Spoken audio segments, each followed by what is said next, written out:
Good morning. അങ്ങനെ 2 മാസത്തെ ഇടവേളയ്ക്ക് ശേഷം സ്കൂൾ വീണ്ടും റീഓപ്പൺ ചെയ്തിരിക്കുകയാണ്. ഇന്നാണ് കേട്ടോ ഞങ്ങളുടെ മക്കളുടെ സ്കൂൾ തുറക്കുന്നത്. അതുകൊണ്ട് തന്നെ ഇന്നലെ അലാറമൊക്കെ സെറ്റ് ചെയ്തിട്ട് ഇന്ന് രാവിലെ നേരത്തെ ഞാൻ എണീറ്റിട്ടുണ്ട്. അപ്പോൾ രാവിലെ ഇന്ന് ഞാൻ വിചാരിക്കുന്നത് ബീഷപ്പും കുറുമക്കറി ഉണ്ടാക്കാമെന്നാണ് കരുതുന്നത്. ഇവിടെ എല്ലാവർക്കും ഇഷ്ടമുള്ള ഒരു ബ്രേക്ക്ഫാസ്റ്റും കൂടെയാണ് കേട്ടോ ഈ വീശപ്പോ കുറുമക്കറിയോ. അപ്പോൾ ഈ കുറുമക്കറി വെക്കാനും എനിക്ക് ഭയങ്കര ഇഷ്ടമാണ്. എപ്പോൾ ഞാൻ കുറുമക്കറി ഉണ്ടാക്കിയാൽ അടിപൊളിയായിട്ട് ഉണ്ടാവാറുണ്ട്. ബാക്കിയുള്ള കറികൾ പോലെയല്ല, ഇത് മാത്രം എന്തോ സ്പെഷ്യലാണ്. അങ്ങനെ ആദ്യം തന്നെ ചായയൊക്കെ ഇടുന്നുണ്ട്. ചായയെല്ലാം ഇട്ട് മാറ്റി വെക്കുന്നുണ്ട്. ഇനിയിപ്പോൾ ഞാൻ വിചാരിക്കുന്നത് ഇന്നത്തെ കുറുമക്കറി കുക്കറിൽ വേഗം വേവിക്കാമെന്നാണ് കേട്ടോ വിചാരിക്കുന്നത്. സാധാരണ മലക്കറിയൊക്കെ വഴറ്റി കുറേ സമയം എടുത്തിട്ടാണ് കുറുമക്കറി ഞാൻ വയ്ക്കുന്നത്. പക്ഷേ ഇന്ന് അതിനുള്ള സമയമൊന്നുമില്ല. അതുകൊണ്ട് തന്നെ എല്ലാ വെജിറ്റബിൾസും കൂടെ ഇട്ട് കുക്കറിൽ അങ്ങ് വേവിക്കാമെന്ന് വിചാരിച്ചേ. അപ്പോൾ ഇന്നലെ തന്നെ ഞാൻ ഗ്രീൻ പീസൊക്കെ വെള്ളത്തിലിട്ടിട്ടുണ്ടായിരുന്നേ. അപ്പോൾ അതൊക്കെ നന്നായിട്ട് കുതിർന്നിരിപ്പുണ്ട്. അപ്പോൾ അതും കൂടെ ചേർത്തിട്ട് കുക്കറിൽ നമുക്കൊരു 3-4 വിസിൽ വരെ ഞാൻ കേൾപ്പിക്കുന്നുണ്ട്.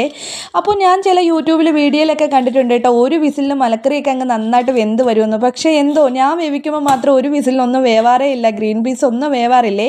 അപ്പോൾ അതുകൊണ്ട് ഞാനൊരു 3-4 വിസിൽ കേൾപ്പിച്ചായിരുന്നേ. അതിനുശേഷം വീശപ്പത്തിനുള്ള മാവൊക്കെ കുഴച്ച് വെക്കുന്നുണ്ട്.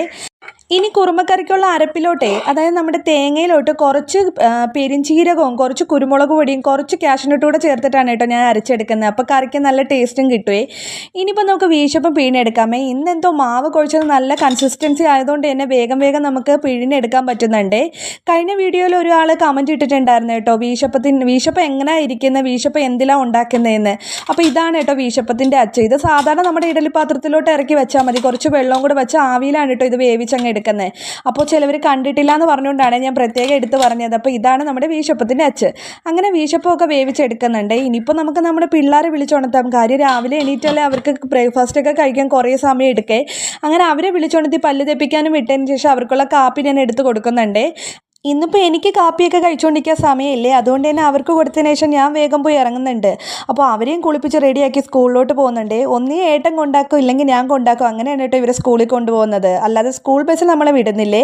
അപ്പോൾ ഇന്ന് എന്തായാലും ഞാനും ഏട്ടനും കൂടെ ഒരുമിച്ച് കൊണ്ടാക്കാമെന്ന് വിചാരിച്ചു. അവരുടെ ഫസ്റ്റ് ഡേ ആണല്ലോ, അത് നമുക്ക് കാണുമ്പോൾ ഒരു സന്തോഷമാണല്ലോ. അങ്ങനെ ഞങ്ങൾ എല്ലാവരും കൂടി ഇപ്പോൾ സ്കൂളിലോട്ട് പോവുകയാണ്. അപ്പോൾ ഇന്നത്തെ വീഡിയോ ഇത്രയേ ഉള്ളൂ. Bye, see U.